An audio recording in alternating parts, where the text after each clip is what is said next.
Inventory counting is the recurrent activity in every item-based business.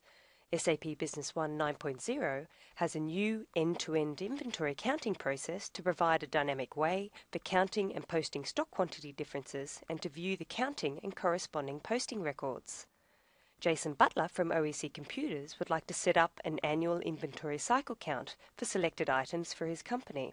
To do this, he navigates to the administration menu.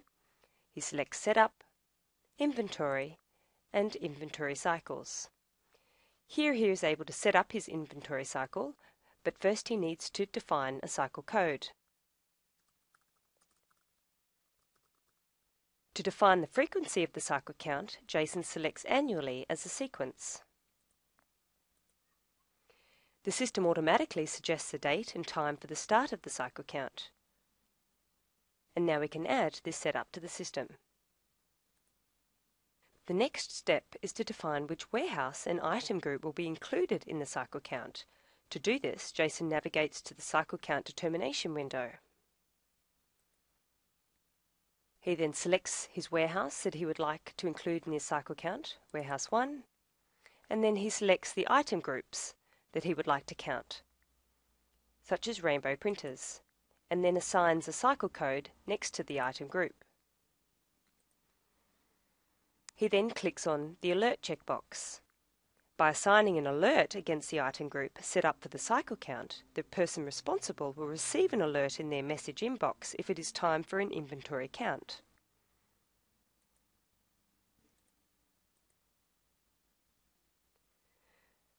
Now we have set up the inventory cycle details for this annual inventory count.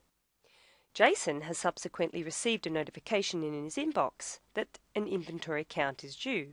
He selects the message, and the alert details show which items from which warehouse should be counted.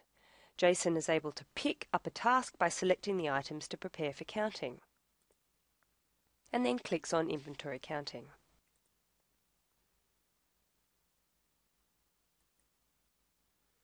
We are now in the inventory counting window that contains all of the information for this cycle count of this item. Jason has requested help with the cycle count, so he selects 2 inventory counters for this stock take. Jason then enters the name of the second inventory counter, who happens to be Fred Beyer. By doing this, you can see that one more column has been added to the inventory counting window, which will capture the count results of the second stocktaker. Jason now wants to freeze the item that will be counted to ensure that the item is blocked from any business process until this item has been counted and the relevant postings made. And now we can add the inventory counting document to the system.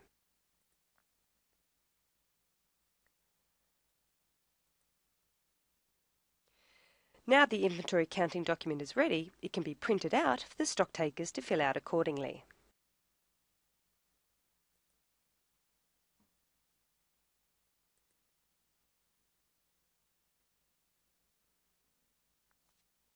This is the inventory counting sheet that will be printed out for both stock takers to use and to input their information.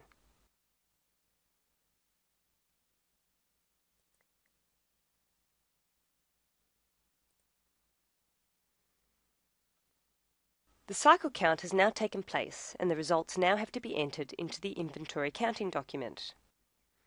To do this, we navigate to the inventory menu,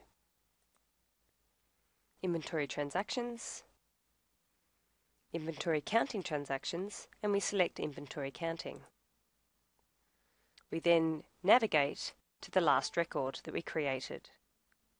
Now that the inventory counting window is open, we navigate to the Counter 1 count field, and we enter the count of 69 printers. Fred only counted 68 printers, so we update the Counter 2 count field with 68. And then we update the document. The system automatically highlights the row in red to signal that the counted results don't match. Jason actually recounted the stock and confirmed that Fred's count was correct. So now we can copy the results to an inventory posting. To do this, we go to Copy to Inventory Posting, and we select the Count to Count results. The inventory posting window appears, and we can now add this posting document to the system.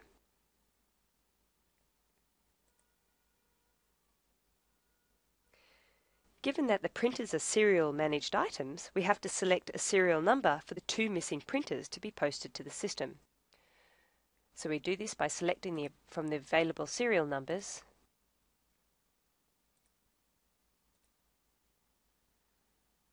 and click Update,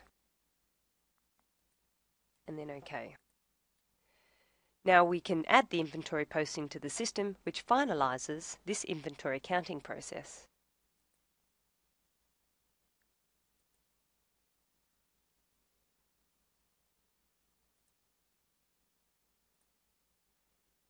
Jason would now like to preview the results from the Inventory Counting Transactions report. To do this, he navigates to the Inventory menu, Inventory Reports, and finds the Inventory Counting Transactions report.